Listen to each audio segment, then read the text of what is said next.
നമസ്കാരം, news prime മലയാളത്തിലേക്ക് സ്വാഗതം. നിരവധിയായ കോർപ്പറേഷൻ തെരഞ്ഞെടുപ്പുകൾ നടന്നു കഴിഞ്ഞിരിക്കുന്ന മഹാരാഷ്ട്രയിൽ അവിടെ പേപ്പർ ബാലറ്റ് സംവിധാനം കൃത്യമായി ഉണ്ടായിരുന്നെങ്കിൽ തീർച്ചയായും ഫലം മറ്റൊന്നായനെ എന്ന് ഉദ്ധവ് താക്കറെ പറഞ്ഞത് വെറുതെയല്ല. അതിന് ഉദാഹരണ സഹിതം പറഞ്ഞിരിക്കുന്നത് തെലങ്കാനയിലെ തെരഞ്ഞെടുപ്പ് റിസൾട്ടിനെ കുറിച്ച് തന്നെയാണ്. ഭിവണ്ടി കോർപ്പറേഷനിൽ ഇപ്പോഴും കോൺഗ്രസ് തന്നെയാണ് ഭരണം ലഭിച്ചിരിക്കുന്നത്. സീറ്റുകളിൽ വലിയ വ്യത്യാസമൊന്നും ഇല്ലാതാനും. എന്നാൽ ബൃഹൻ മുംബൈ കോർപ്പറേഷൻ ഉൾപ്പെടെ BJP നേടിയെടുത്തത് EVM-ന്റെ സഹായത്തോടെയും തെരഞ്ഞെടുപ്പ് കമ്മീഷന്റെ സഹായത്തോടെയും തന്നെയാണ്. മഹാരാഷ്ട്രയിലെ തെരഞ്ഞെടുപ്പ് നിയന്ത്രിക്കുന്നത് മഹാരാഷ്ട്രയിലെ ഇലക്ഷൻ കമ്മീഷനാണ്, സ്റ്റേറ്റ് ഇലക്ഷൻ കമ്മീഷനാണ്. എന്നാൽ ഫട്നാവിസിന് അനുകൂലമായ രീതിയിലേക്ക് കാര്യങ്ങൾ എത്തിക്കുകയായിരുന്നു ബൃഹൻ മുംബൈ കോർപ്പറേഷൻ തെരഞ്ഞെടുപ്പ് വൈകി നടത്തുന്നതിലൂടെ ചെയ്തത്. കഴിഞ്ഞ തവണ തന്നെ സംസ്ഥാന നിയമസഭാ തെരഞ്ഞെടുപ്പിൽ വലിയ കോലാഹലം ഉണ്ടായതാണ്.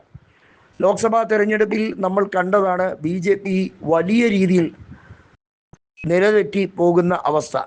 അവർ 9 സീറ്റിലേക്ക് ചുരുങ്ങുന്ന അവസ്ഥയുണ്ടായി. തുടർന്ന് 5 മാസത്തിനുള്ളിൽ നടന്ന നിയമസഭാ തെരഞ്ഞെടുപ്പിലെ ക്രമക്കേടുകളെ കുറിച്ച്, ഓരോ മണ്ഡലത്തിലെ ക്രമക്കേടുകളെ കുറിച്ച് വളരെയധികം വിവരണാത്മകമായി തന്നെ പ്രസ്താവന രാഹുൽ ഗാന്ധി ഇറക്കിയതാണ്, തെളിവും സമർപ്പിച്ചതാണ്.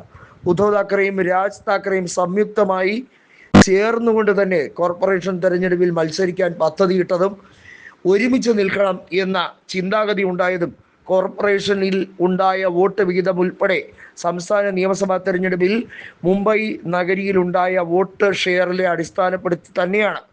ഏതായാലും ബൃഹൻ മുംബൈയിലെ തെരഞ്ഞെടുപ്പിന് ശേഷവും ഇപ്പോൾ ഏറ്റവും ഒടുവിൽ ചർച്ച ആയിരിക്കുന്നത് കോൺഗ്രസ് നേതൃത്വത്തിന് ബാറ്റൺ ഏൽപ്പിക്കണമെന്ന സഞ്ജയ് റാവത്തിൻ്റെ പരാമർശം തന്നെയാണ്. കോൺഗ്രസ് നേതൃത്വത്തിന് പലതും ചെയ്യാൻ ഇനിയും കഴിയും. ഫട്നാവിസ് സർക്കാർ ഊതി വീർപ്പിച്ച കുമിളയാണ്. അതെപ്പോൾ വേണമെങ്കിലും നിലംപരിശാകും. തെരഞ്ഞെടുപ്പ് കമ്മീഷൻ ഇല്ലാതെ അവർക്ക് പേപ്പർ ബാലറ്റ് സംവിധാനത്തിലൂടെ അധികാരത്തിൽ വരാൻ കഴിയില്ല. അതിനെ വെല്ലുവിളിക്കുകയാണ് എന്നുള്ളതാണ് പറഞ്ഞിരിക്കുന്നത്.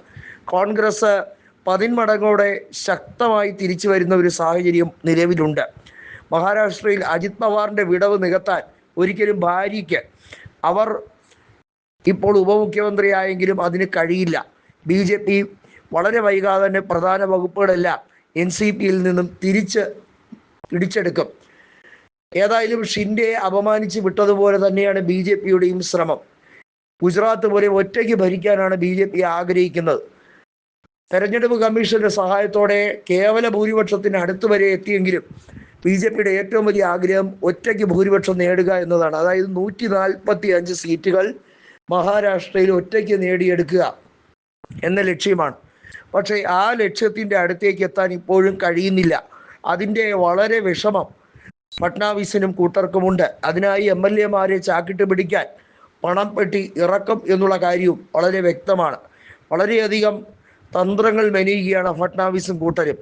അത് ഉറപ്പായും NCPക്കും അതുപോലെ തന്നെ ഷിൻഡെയ്ക്കും ഒരുപോലെ അടിയായി വരാൻ പോവുകയാണ് എന്നുള്ളതും വ്യക്തമാക്കുകയാണ്.